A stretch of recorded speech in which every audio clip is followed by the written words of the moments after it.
In Kaiju number 8, our MC is a pathetic, lonely, 32-year-old man working for a cleanup crew who is a quitter since he gave up on his dream. It definitely goes against the cliche, typical MC of shonen anime, who are usually loud, energetic teenagers always yelling about never giving up. Our story begins with a huge monster called a kaiju wreaking havoc in Yokohama City.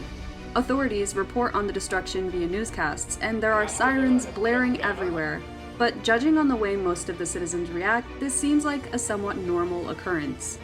As details of the kaiju are being reported, members of the defense force make their way to its location to try and stop this giant monster from causing more damage.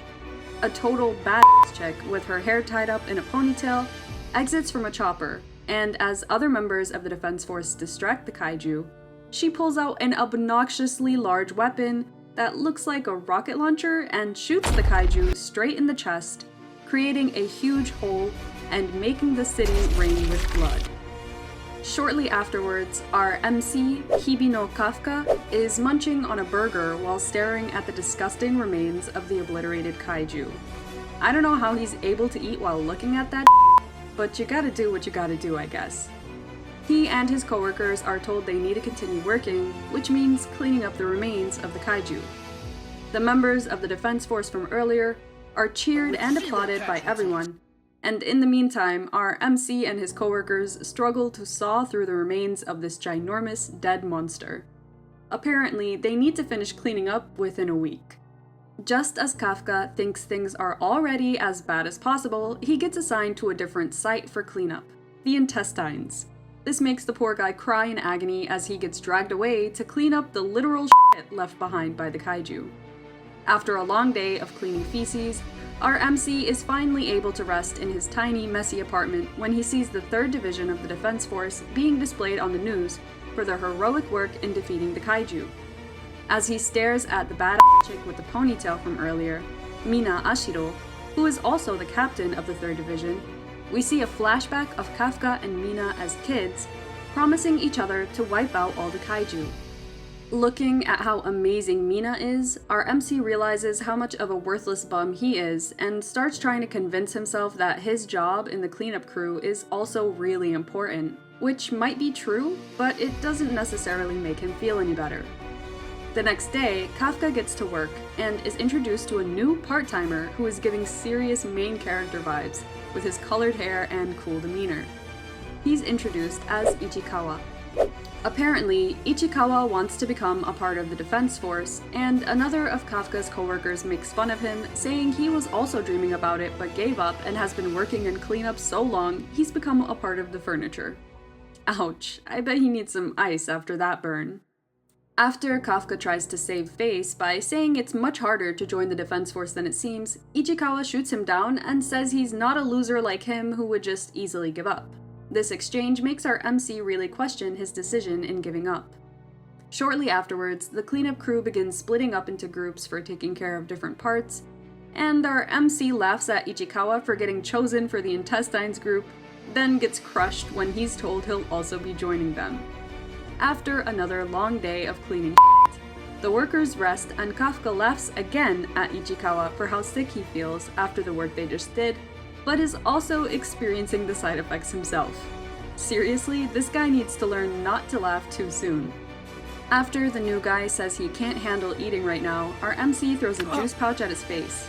Just as he's going to give it back, he sees our MC with nose plugs in his nostrils, looking and sounding like a total fool while offering him a pair as well, to which Ichikawa very strongly rejects, and our MC doesn't take no for an answer.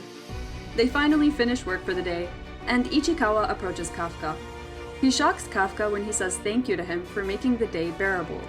Then, as Ichikawa is leaving, he informs our MC that the age limit for joining the defense force has been increased to 32. Our MC now sees a glimmer of hope again, as this is his last year before turning 33. He thanks Ichikawa for the info, and as they're having a heartwarming moment together, a yoju, which is basically a small kaiju, appears out of nowhere, trying to isekai Ichikawa with its enormous mouth. Kafka saves Ichikawa just in time, and yells at him to go get help.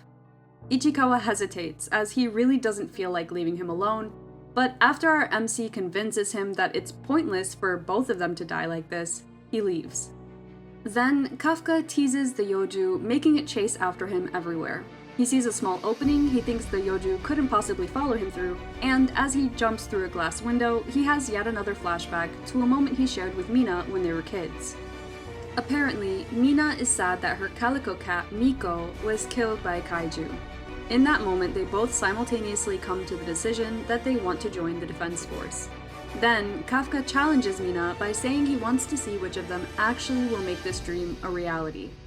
Back in real time, Kafka still has this Yoju right on his tail, and as he turns around to face it, thinking he has the ability to actually do anything, he becomes frozen in fear and gets yeeted by the Yoju before it mercilessly crushes him with its giant hand. He realizes his leg is broken, and just then the Yoju is about to eat him, when Ichikawa miraculously comes to save him. Using a stop sign, Ichikawa beats the shit out of the Yoju and tells Kafka he's stupid for thinking Ichikawa, who wants to be a part of the defense force, would actually leave him behind. Just as Ichikawa struggles and is almost isekai'd by the monster, while our MC can do nothing because of how helpless he is with his broken leg, a large white and black tiger appears, aggressively biting the Yoju, stopping its attack. Then Mina also appears and obliterates the Yoju like a piece of cake. She gives some instructions to other Defense Force members who came as backup, and leaves unfazed like the absolute badass she is. Our MC passes out from his wounds and wakes up in a hospital bed. He thinks about how amazing Mina is, and how useless he is, and then becomes startled when he hears Ichikawa's voice on the other side of the curtain. He too is in a hospital bed, and he tells Kafka that he saved his life when he told him to run away earlier. He tells him how incredibly cool he was in that moment, and that he really needs to consider joining the defense force. This triggers something in Kafka when he specifically said to Mina he wants to see which of them will become a cooler defense force officer. Then our MC punches himself in the head and thanks Ichikawa for slapping some sense into him. Just as he becomes determined to pursue his dream again, a disgusting small creature appears in his room, very eerily says, "Found you," and then launches itself into Kafka's mouth before he can even yell for help. Ichikawa has no idea what's going on and thinks he's just in pain from his wounds, so he pulls the curtain to check on him, only to find that Kafka turned into a cool-looking, badass kaiju who is just as shocked to see himself in the reflection of the window. As they both look at each other in utter confusion, and Kafka tries to calm Ichikawa, saying it's still him, an old man passes by the room and looks at Kaiju Kafka. He pulls a cell phone out of his pocket so fast, even the Flash wouldn't have time to react. And Ichikawa says they need to get Kafka out of there as soon as possible, since he's being reported. Next, we see yet another flashback of Mina and Kafka, thick as thieves, laughing together, and Mina tells him they have nothing to fear as long as they're together. In real time, badass older Mina gives instructions to her division since a new kaiju has been spotted in the area. The sirens go off and the citizens are told to take shelter. Meanwhile, Ichikawa and Kafka are facing a dilemma, trying to figure out what the hell to do to avoid Kafka being exterminated. Ichikawa tells our MC to smile to make him seem more friendly, but it just looks so wrong and terrifying, so the old man shits himself from fear and passes out. Kafka asks if the old man is okay, placing his hand on the wall, which makes the wall explode from his strength. This shocks the other patients who come out of their rooms to see where all the noise is coming from. They realize they need to seriously get out of there ASAP, so Kafka tries opening the window, but completely destroys that too. He fangirls about his newfound strength, but of course everyone around him is just terrified. They jump out of the building so they can escape before the defense force arrives to exterminate him. Ichikawa runs and is absolutely confused by what the is happening since he can't make any sense of it. Kafka is unfortunately equally as confused, continuing to explore his new powers, some of which are quite disturbing, as they run. Kafka is going through a psychotic breakdown and asks Ichikawa if he thinks he can still join the defense force, and Ichikawa crushes his hopes and dreams by saying there's no way in hell that's ever happening. This makes Kafka incredibly sad, as he realizes he can never fulfill the promise he made to Mina. Just as Ichikawa finds a hiding spot, our MC hears something nearby. He says it's coming from underground, and sure enough, a kaiju appears in the area. This makes the defense force change their route to fight the new kaiju instead of Kaiju Kafka. They continue running away, and simultaneously, the new kaiju is preying on an innocent mother and child. Just as the kaiju is going to eat up the little girl trying to save her mother, who's trapped under rubble, Kaiju Kafka gives it a Superman punch right in the face, yeeting it far away. Kafka is incredibly shocked by his strength, and goes to check on the girl and her mother. Of course, the girl is terrified because of his appearance, and luckily Ichikawa shows up to make things a bit more normal. Kafka then removes the rubble off of the mother like a piece of paper, and as Ichikawa begins to help get them to safety, the kaiju shows back up for round 2. Kafka tells Ichikawa to get out of there ASAP, since he's about to go full psycho mode and isekai the kaiju. Using his full strength, he punches the kaiju so hard it explodes midair into 1,000 pieces like a blood bomb. Kafka tells the child to not be scared of him, as the defense force will be there soon and he'll be leaving now. As he walks away, the little girl thanks him, and this makes him have hope again that maybe he can stand by Mina's side after all, in the defense force. Kafka makes his exit, and Mina and the defense force show up at the scene. Mina asks the little girl to tell her about the kaiju she saw, and thinking back to the one attacking them, she becomes afraid and starts crying. But then also asks if they're gonna hurt the nice kaiju too. She explains there was a kaiju who saved her mom, and Mina is in utter disbelief. The next day, everyone watches the news, and it's revealed that Kafka is the first kaiju to ever escape from the defense force. They also give him the new nickname, Kaiju number 8. Then, Ichikawa is informed that he and Kafka received something in the mail. The mail turns out to be exam results for the defense force exams, and Ichikawa has passed. He then takes a peek at Kafka's results and sees that he also passed. As he rushes to present our MC with the good news, he sees his dumbass eating lunch while being in kaiju form out in the open. He kicks him in the gut and tells him he needs to be more careful since he's everywhere on the news these days. He gives Kafka the exam results and he reacts very unsurprised, which shocks Ichikawa. Our MC explains he always passes the first part of the exams. It's the second round where he usually faces trouble. Ichikawa is concerned since our MC's new body is really unpredictable and he can't fully control his transformation yet, but Kafka reassures him he's determined to take the second round of exams as well, and that no matter what, he will finally become a Defense Force officer. 10 days later, the second round of exams finally comes around, and as Kafka parks his large white truck in the parking lot, a young girl with blonde pigtails confronts him, calling him an old man. He's confused since he has no idea who the hell she is, or who she thinks she's talking to like that, but she continues to call him old and asks if the ugly white truck is his. Apparently, she wants to park exactly in that spot, and he needs to move his truck for her privileged ass. She says that her lucky number is 5 today, and the parking spot is number 55. This pisses off Kafka, who thinks she's a total brat, and he says he's gonna teach her a lesson in manners. She sighs, saying she'll move it herself. Then she takes off her clothes, revealing a special suit underneath, and she one-handedly tosses his car to the side like it's nothing. This shocks Ichikawa and Kafka, and she introduces herself as examinee number 2016, Hikoru Shinomiya. She says her hobby is killing kaiju, and then tells Kafka he stinks like a kaiju. After Shinomiya is done flaunting how cool and strong she is, she sees Kafka pick up the truck and set it upright, thinking he has a special suit too. Then he introduces himself as examinee number 2032, Hibino Kafka, and tells her to remember his name. She seems excited to be meeting someone who might actually be a challenge for her, and then makes her way into the examination building. Ichikawa is pissed though, because our MC is so dumb, he's used his kaiju powers out in the open already before even starting the second round of exams. So the second test begins, and Kafka is struggling to keep up with everyone. Apparently, the second test consists of 2 parts, fitness and aptitude. Despite having trained physically for this moment, Old Man Kafka is below average at everything and barely manages to push through. He desperately wants to use his powers to give him a boost. But of course he knows better and is ranked 219 out of 225 in the fitness exam. He was literally only 6 places away from being dead last.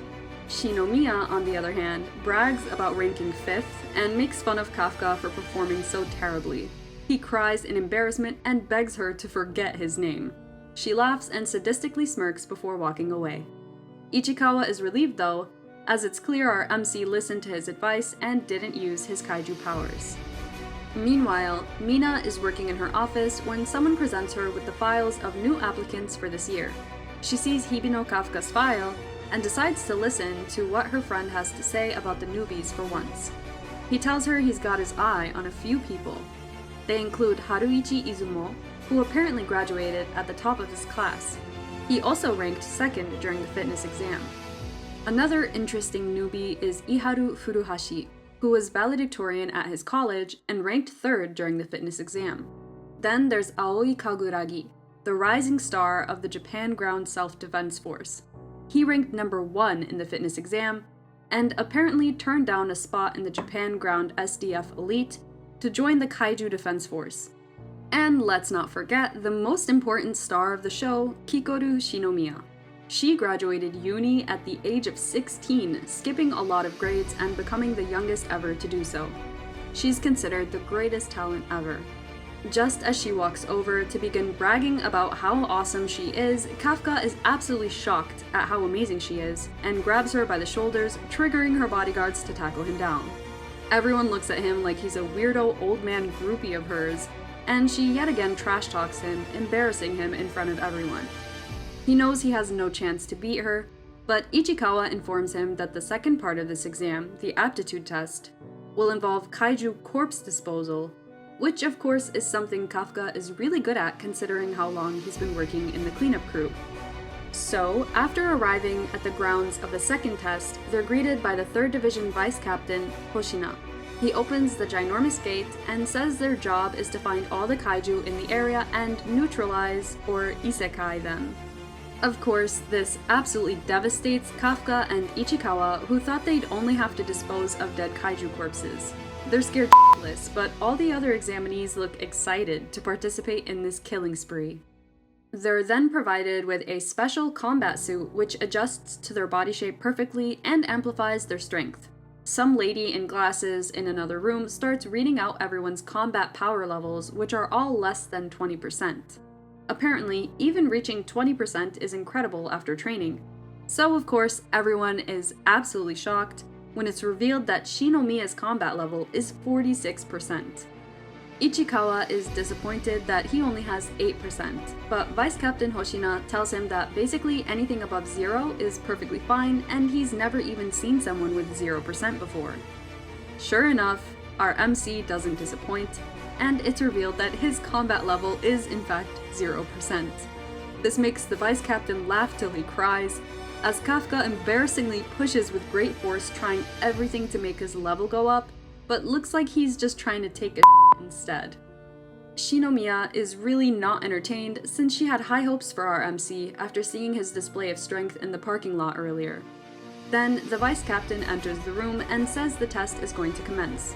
He begins to explain the rules of the test, which in summary is to defeat 1 Honju and 36 Yoju that are present in the area. They are, of course, allowed to use special anti-kaiju weapons to accomplish this task. They'll also be monitored the whole time via personal drones. If the test proctors feel that an examinee's life is in danger, they'll activate the shield each examinee has in their suit to make sure they stay safe, but this will unfortunately make them fail the test. And just like that, the test begins. Shinomiya impresses everyone with her speed and power, defeating Yoju left and right with no problem. Meanwhile, Kafka is lagging behind as he's struggling with just simply holding his weapon, which feels extremely heavy since he has no help from the combat suit like everyone else. Then, they receive a message from the Vice Captain that Mina is also watching the test go down, so they should really try their best. Of course, this gives our MC some motivation, since the only reason he's going through all this is to stand by her side, and he comes up with an idea. Since he and Ichikawa aren't as strong as Shinomiya and some other examinees, they're going to try to use their other skills instead. They realize that the drones are monitoring more than just the number of Yoju they kill, and that they're probably considering other skills too. They decide to provide support for the attackers as best as they can. Kafka sees some examinees struggling against a yoju, which he actually recognizes, and he throws a stun grenade at it because he knows it has very sensitive hearing. This will make it much easier to defeat, and he then informs Haruichi to shoot its stomach because the skin on its stomach is apparently weaker than most kaiju. They listen to his advice, and sure enough, they manage to defeat it. Haruichi says thank you and calls our MC Shinomiya's groupie, which of course pisses him off, but he nonetheless is pleased that his advice was helpful. Just as things start looking up, and they feel confident in their skills, Kafka is suddenly attacked by another yoju. It mercilessly crushes him and throws him against a wall, and after sustaining heavy injuries, the proctors say he's unable to continue combat. They decide they should put up his shield, but realizing this means he will fail, he tries forcing himself to get up, and the second before the yoju strikes him again, and the proctors have to activate the shield, Shinomiya comes to his rescue and annihilates the yoju. He's grateful for her help until she becomes a again, per usual, and says she's off to kill more kaiju while he lies on the ground like a loser. Sure enough, she pushes forward and takes down more yoju while the others are dumbfounded by how strong she is compared to them. Our MC's leg is broken, so he can't stand up. He then gets a call from the vice captain saying they can see irregularities in his vitals, which are probably from multiple fractures and organ damage. This devastates our MC, but he refuses to give up. The vice captain advises him to drop out, but he defiantly stands up on his broken leg and says there's no way in hell he's giving up. This newfound motivation makes his combat level go up to 0.01%. I mean, hey, at least it's still better than 0, I guess. So, after seeing his resolve, the VC gives him the go-ahead for now, but reminds him he'll turn on the shield if he sees things get too bad. Our MC is thrilled, and Ichikawa says they should continue together as they have been. Ichikawa carries Kafka on his shoulders, making the vice captain laugh his butt off, and everyone around them completely baffled. They work together as Ichikawa becomes the legs and Kafka is the brains of the duo. They go to Shinomiya's location to try and provide support for her, but she looks like she really doesn't need it as she continues to demolish yoju at the speed of light. After finishing them all off, she proceeds to attack the honju, which is obviously much larger than the yoju from earlier, but it goes down just as easily.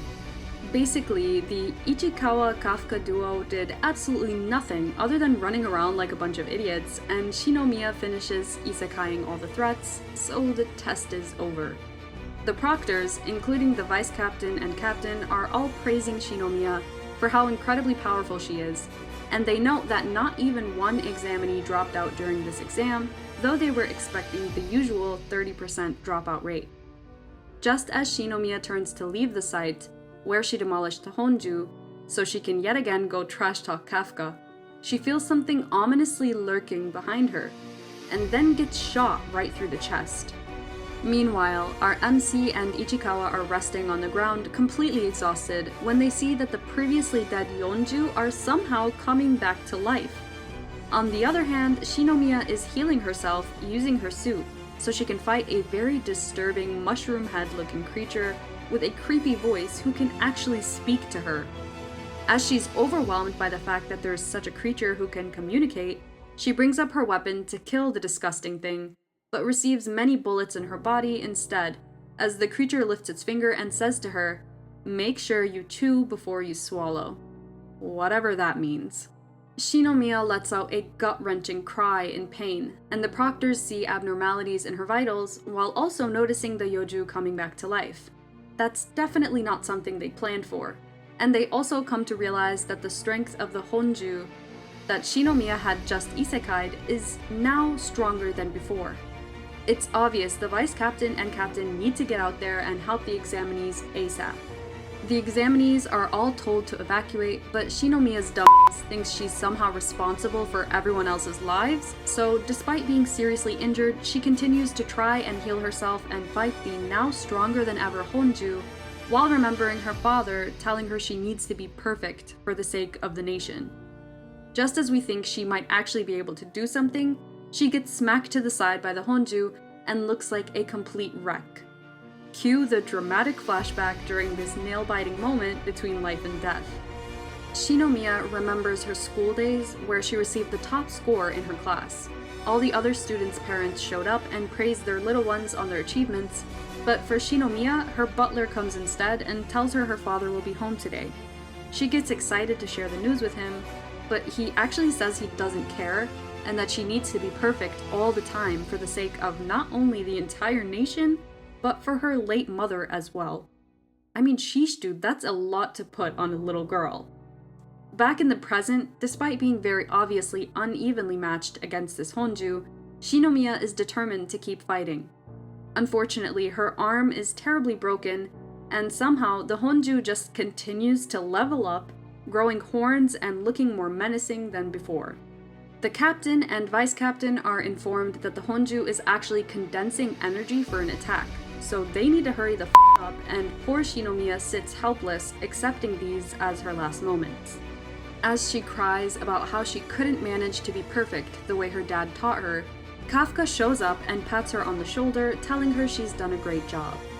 As Shinomiya tries to grasp why or how our MC is there, he transforms in front of her, telling her to leave the rest to him now.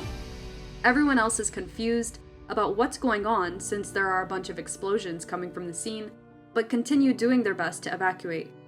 As Ichikawa turns to Kafka to make sure he'll also be evacuating now, he notices our MC is now MIA. Ichikawa knows deep down that our idiot MC will definitely transform, so he tries to run to their location to prevent it from happening. Meanwhile, our MC begs Shinomiya to not tell the defense force about him being a kaiju. As he has his back turned to the Honju, it charges up an attack, which he deflects with ease. He then proceeds to charge up an attack of his own, and the energy he releases gets scanned by the Proctor system, revealing there's now another kaiju on the scene.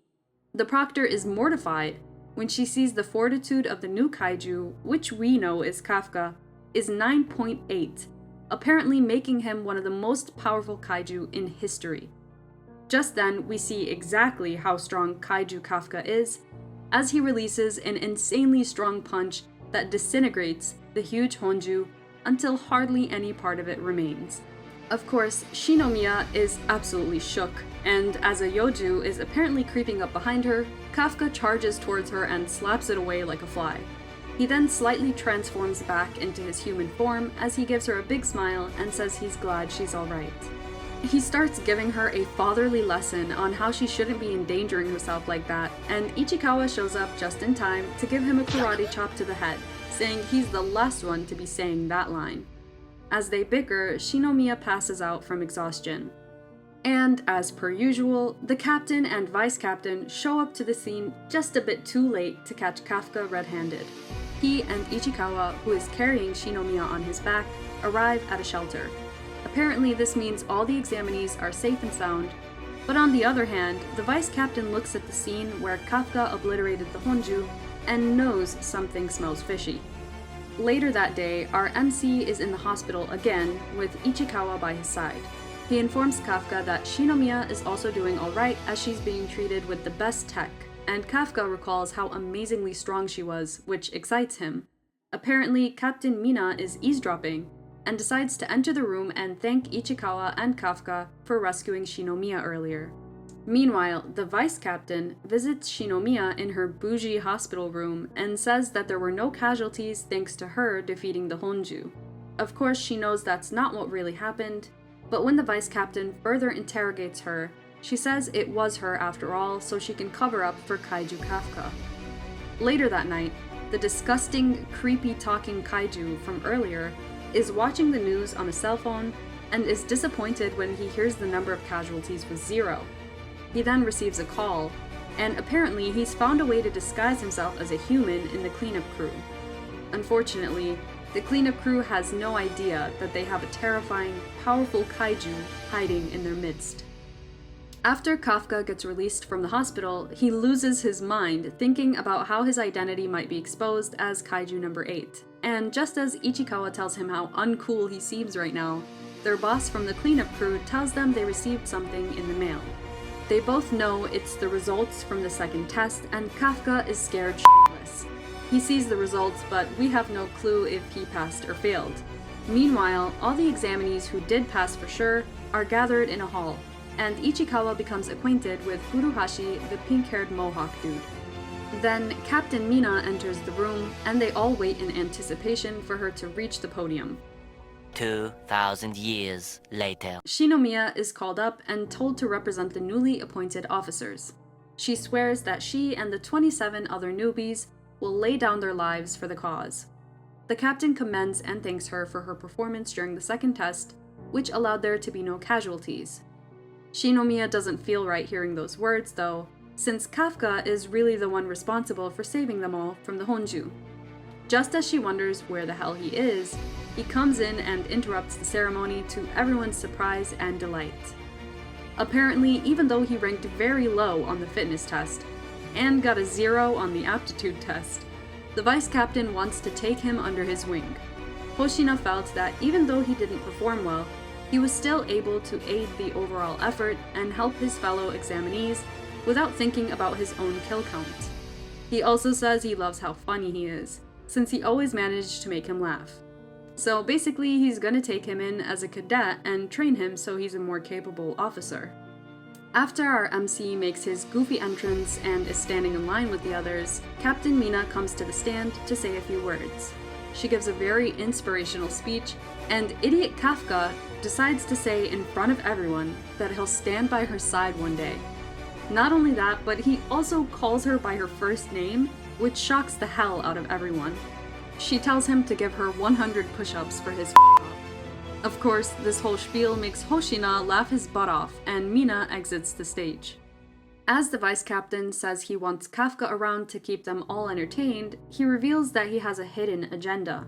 During the test, when the new 9.8 Kaiju got scanned by the proctors, Kafka's vitals stopped coming through, and of course this makes the vice captain suspicious, so he wants to keep a close eye on him to figure out what's really going on. Our MC finishes his 100 push-ups, and everyone applauds him. Then Shinomiya steps in and says she wants to talk to him alone, which makes Furuhashi wonder if she's going to confess her love to him. She screams that that's not the case. Then our idiot MC adds fuel to the fire, saying it's one of those meet me outside scenarios instead, which she yells is also not the reason, and then violently kicks him in the face. Ichikawa, Shinomiya, and our MC get a table at a diner, and our MC explains to Shinomiya how he became a kaiju in the first place. She's disgusted he would eat a kaiju, which he obviously didn't do on purpose, and as he has some hope that maybe he should tell the defense force so they can cure him, she says there's no way in hell that's happening. She says they would just end up doing tests and experiments on him, and he'd never become an officer. Even worse, strong kaiju like him are usually isekai'd before having their body parts taken and used as special weapons. Not that that's totally f***ed up or anything. Kafka is scared to death after hearing this, and he begs her not to say anything, which she agrees to since he saved her life before. She does, however, mention that if he ever becomes a threat to the nation, she will kill him herself. He grins and says he wouldn't have it any other way. Later, we see Ichikawa doing some cool shooting training, and his unleashed combat level has gone from 8% to 18%. Furuhashi is up next, and his unleashed combat power is just slightly above Ichikawa's at 20%. Then, of course, Shinomiya shows them both up, and finishes in half their time, plus has a new level of combat score, 55%. Kafka took extra long to finish, and is still only at 1%, but he's incredibly excited about it for some reason. So he chases Shinomiya around, saying how awesome he is. Then the vice captain reminds him that at this rate he's most likely gonna get fired in 3 months, which of course depresses him. The officers have to run 10 laps before finishing for the day, but since they complain, the vice captain makes it 15 instead. As the male officers show off their muscles in the bath, the girls also finish up and see Captain Mina sitting drinking her juice. Shinomiya is starstruck as she stares at the beautiful muscles of the captain and asks her what kind of training she does. Mina says she'll teach her the basics, and Shinomiya can't believe her idol is spending time teaching her something. Simultaneously, the men still bathe while telling each other why they decided to join the defense force in the first place. Most of them say Captain Mina is their inspiration, which surprises Kafka. Ichikawa says of course that's the case, since she's basically their generation's superhero. Then comes Kafka's turn, and he explains he's actually Mina's childhood friend, and they promised each other since then to both become Defense Force officers. This, of course, leaves everyone dumbfounded, and they all force him to tell every little detail he knows about her since childhood. Apparently, they talked so long, they got overbaked in the bath. In the following days, their intense training continues. Then, one night as they all sleep, except for our MC who is studying, Vice Captain Hoshina stops by to chat. He tells our MC he knows about his desperation to stand by Mina's side, which basically means he's his rival, gunning for the vice captain title. He then tells Kafka to not get too close with the other officers, as in this line of work, is unpredictable, and anyone can be isekai'd at any time. Of course, as if right on cue, an alarm sounds in the dormitory, and their first mission begins. So at 2:45 a.m., a Honju makes its appearance in Sagamihara, and citizens are being evacuated to safety. The Honju in question is a huge mushroom-looking creature who is also surrounded by a large number of small yoju. The captain and 3rd Division authorities devise a plan to neutralize the monsters, and the officers get ready to face their first mission. Apparently, Kafka was so nervous he overate, making him feel like throwing up in the middle of their truck. Once they reach the site, they look at how terrifyingly large the mushroom Honju is, and see that it's continuing to spawn more and more yoju babies. The job of the officers is to make sure that none of those yoju babies gets outside of the designated area in order to minimize damage. Their mission begins, and yoju are detected in their area of defense. As all the officers in Kafka's group look hella cool, jumping and flying off the rooftop, our MC reminds us how old and cowardly he is as he takes his time slowly climbing down the side of the building. Meanwhile, Captain Mina's sole purpose during this mission is to snipe the large Honju. The Japanese self-defense force provides support by moving the Honju to give her a clear shot.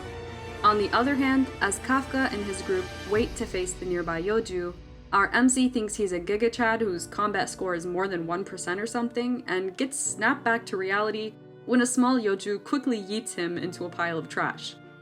As Shinomiya yells at him for being a complete doofus, she hears some vets talking about how they hate to babysit the newbies.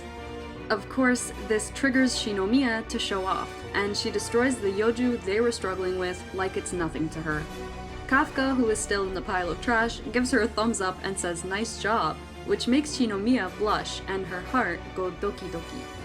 On the other hand, in Sector F, where Ichikawa, Furuhashi, and some other Division 3 officers are located, Furuhashi tries to show off to Ichikawa who he sees as his rival, but instead he gets embarrassed when he sees Ichikawa take care of a yoju completely alone, when he himself needed help from his fellow officers. In Sector J, we see Kaguragi and Izumo working together to wreck some yoju, as their seniors wonder why the hell this year's newbies are so OP. The platoon leader, Nakanoshima, likes what she sees as she enters into full cougar mode while staring at the two of them doing all the work. The good news is, the yoju are slowly being exterminated from the area, and Kafka realizes how amazing everyone else is doing while he stays back and uselessly observes. Then, he remembers a senior officer saying earlier how they don't know the enemy's vulnerable points, which gives him an idea. He decides to go check out the dead yoju corpses to find where their cores are located. He reports to the vice captain that they're abnormally located at the base of the neck, and that the yoju also have reproductive organs at their rear, so they should destroy them before they also spawn more babies. The vice captain is impressed and commends our MC for his work. The news is shared with all the officers, and Kafka is thrilled that he was able to do something useful for the defense force. At this time, the Honju is finally in the desired location, so the Japan Self-Defense Force gets out of the area so Captain Mina can do her thing. The Defense Force officers destroy the Honju's legs to stop it from moving anymore, and Mina gets her giant rocket launcher weapon out to show her childhood friend Kafka just how cool she really is. Her unleashed combat level is insanely high, at 96%. She lets out a burst of energy the size of a nuclear bomb and creates a massive hole in the chest of the Honju. As the officers all stare in awe, she releases another shot, taking out its head and neck area, and its remains fall. For whatever reason, she shoots a third round and completely kills its vitals or any sign of life in the Honju. Then she wants to shoot yet another round, which shocks those in the comms room since the Honju is already very much dead. At this point, it's obvious she just wants to show off. She forces them to give her the order and releases yet another blast. As Kafka watches in amazement, Vice Captain Hoshina approaches him, asking if he feels like giving up his dream to stand by her side, since that means matching her strength. Kafka retorts by asking Hoshina if he can even match her strength, to which he admits he can't do what she does with that huge long-range weapon, but that his mid and close-range abilities are probably better than hers. In that moment, he proves this statement when a Yoju jumps down behind him and he slices it like sashimi with his katana, seemingly without moving an inch. He brags about his family being in the Kaiju killing business for a long time, but we don't really care. Then he informs Kafka that the real show is about to begin. Basically, even though the Honju has been isekai'd, the Yoju babies are still alive inside its corpse and start swarming out. The officers are told to continue fighting, which sucks for the new recruits who are slowly losing stamina and combat power, but of course they're up for the challenge. Meanwhile, Vice Captain Hoshina observes that Shinomiya is an obvious candidate for becoming captain and reaching a high combat level similar to his and the captain, but also notes he thinks Ichikawa is a dark horse who has some serious potential. As Ichikawa and Furuhashi run towards the new fighting location, they encounter someone in the middle of nowhere dressed in clothes from the cleanup crew. When they try to tell him to f*** off since they have yet to finish getting rid of the Yoju, he just keeps talking to himself about how his plan isn't working. He turns to face them, and it turns out to be the creepy Kaiju from before, who is disguised as a human. What will happen to Ichikawa and Furuhashi when they face this incredibly disgusting yet strong Kaiju? And what will happen if our MC's Kaiju form gets discovered by the Defense Force? Let us know your thoughts in the comments below, and type Captain if you want part 2. Also, don't forget to like this video and subscribe to our channel to keep up with more exciting anime recaps. See you in the next one.